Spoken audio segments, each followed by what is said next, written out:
Hi സഹോദരങ്ങളെ, നിങ്ങൾക്കെല്ലാവർക്കും ക്രിസ്തുയേശുവിൻ്റെ ധന്യമുള്ള നാമത്തിൽ നന്ദി അറിയിക്കുന്നു. ക്രിസ്തുയേശുവിൻ്റെ ധന്യമുള്ള നാമം മഹത്വീകരിക്കപ്പെടട്ടെ. ഇന്ന് നിങ്ങളോട് ഞാൻ ചോദിക്കാൻ പോകുന്ന ഒരു ബൈബിൾ ക്വസ്റ്റ്യനാണ്. അതെന്തെന്ന് വെച്ചാൽ അത് നമ്മുടെ അബ്രഹാമിനും സാറായിക്കും മക്കളില്ലായിരുന്നു. അപ്പോൾ സാറായുടെ ദാസിയായ ഹാഗാറിനെ അബ്രഹാമിന് ഭാര്യയായിട്ട് കൊടുത്തു. അതിൽ കൂടി അവൾ ഗർഭം ധരിച്ചു.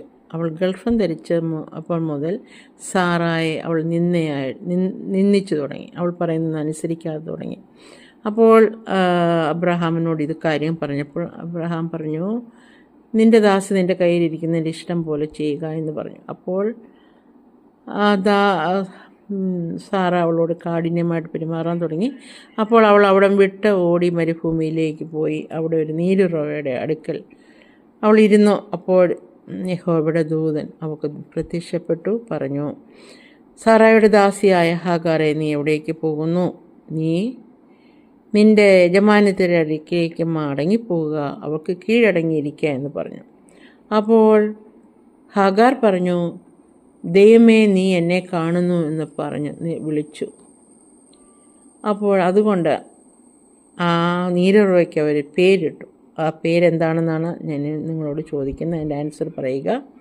അത് ഏത് ദേശത്തിലാണ്, അത് എവിടെയാണ്, അതിൻ്റെ സ്ഥലത്തിൻ്റെ പേരെവിടെയാണ്? അപ്പോൾ ഹാഗാർ ഇസ്മായിലിനെ പ്രസവിച്ചപ്പോൾ അബ്രഹാമിന് എത്ര വയസ്സായിരുന്നു? ഈ 2 ക്വസ്റ്റ്യനും ആൻസർ ചെയ്യുക. അപ്പോൾ ഇത് അറിയാവുന്നവർ കമൻറ്റ് ബോക്സിൽ രേഖപ്പെടുത്തൂ ഇതിൻ്റെ ആൻസർ ഉടൻ തന്നെ ഞാൻ പറയുന്നതായിരിക്കും. അപ്പോൾ എല്ലാവർക്കും ബൈ ബൈ. ദൈവം നിങ്ങളെ സമർത്ഥമായിട്ട് അനുഗ്രഹിക്കട്ടെ. God bless you. Have a wonderful day. By.